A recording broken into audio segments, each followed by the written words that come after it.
Well, rituals illustrate identity changes, and that's actually the fifth powerful reason of why rituals are such a good support in portfolio management, because they're marked by three phases: separation, transition, and incorporation. And what you've been describing is that you first separate the mindset of people, and you put them in a transition phase to later incorporate the framework of project portfolio management.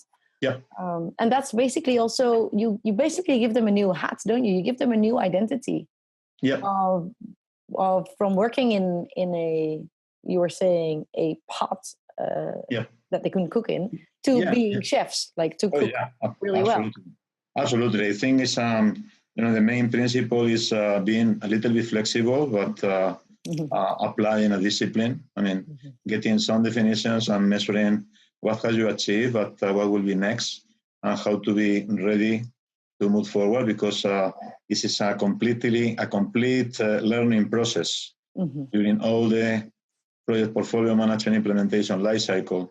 At the moment, you are defining how to select the projects and how to select and prioritize and so on. When the projects are in execution, and they need to figure out, okay, what is the amount of information that people need during the execution of the project programs or operations, and how frequently they need to work each other, because initially people understand that all the components in the portfolio needs to get it done.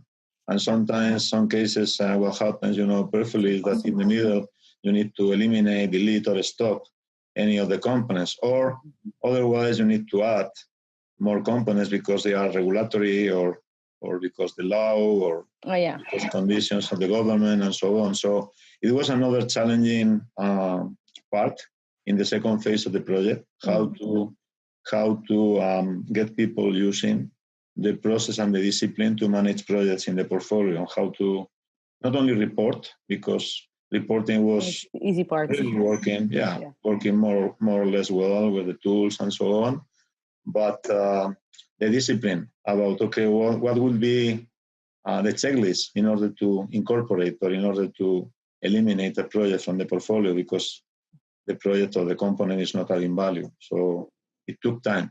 So it was really, really not very hard, but not as hard as the first phase, but also a little bit tough. Yeah. And we were discussing how rituals create identity changes. How do you see that in people? If we look at the human side of portfolio management, how do you see people develop or evolve during the process of change? Well, at the beginning is obviously people were rejecting, resisting in front of the change because they didn't know, and they believe were, okay, well, an external consultant is here and obliging my managers to define a process to measure us and to control us, and we don't have any flexibility to move, and we will be absolutely square-minded and so on. But it's one of the things that I was trying to deal with is the relationship with people. Okay, so I try to. I mean, obviously, I wasn't the friend of anybody, but you can't be the friend of everyone, isn't it? Absolutely. But the relationship was better and better, and also sometimes culture is the challenge, because you know that there are more open cultures, and you need to deal with even after hours or after the work. And other people stop and disappear, and see you the next day. So there is no way to establishing a dialogue or conversation or create collaboration. Yeah, but the evolution was good. The evolution was slow, but good. And one of the things that helped was, in one side, recognition of all the achievements. Yeah. And on the other side, it was the encouragement from the CEO. Yeah, because the CEO was always giving them a reminder. Okay, remember, you are doing a special effort. This effort, is worth it because it will be easier for us and will be more effective managing decisions and making decisions. Mm-hmm. There's effectivity and good results for the whole organization, not only for you.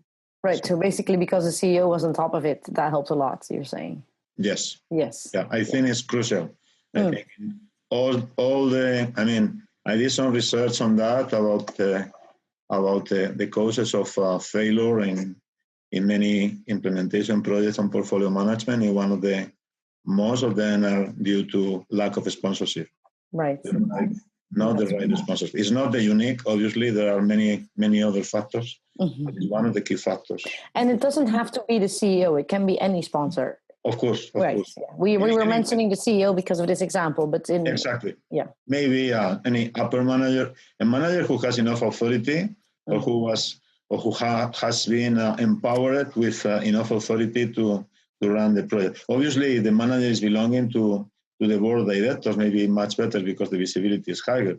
Yeah. But not necessarily. Right. I understand. Perfect.